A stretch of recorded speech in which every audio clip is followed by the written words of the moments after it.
அன்புமணி தனி கட்சி ஆரம்பித்துக் கொள்ள வேண்டும், அதுதான் அவருக்கு நல்லது என பாமக நிறுவனர் ராமதாஸ் தெரிவித்துள்ளார். புதிய கட்சி தொடங்கினால் பொறுப்புகள் தான் கிடைக்கும், எம்எல்ஏ எம்பி பதவி கிடைக்காது என்றும் அவர் கூறினார்.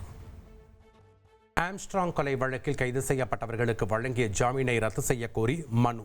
ஆம்ஸ்ட்ராங் மனைவி பொற்கொடி சென்னை உயர்நீதிமன்றத்தில் மனு தாக்கல் செய்துள்ளார். சித்த மருத்துவ பல்கலைக்கழக சட்ட முன்வடிவு பற்றிய ஆளுநரின் கருத்துக்கு எதிராக பேரவையில் முதல்வர் கொண்டு வந்த தீர்மானம் நிறைவேற்றம்.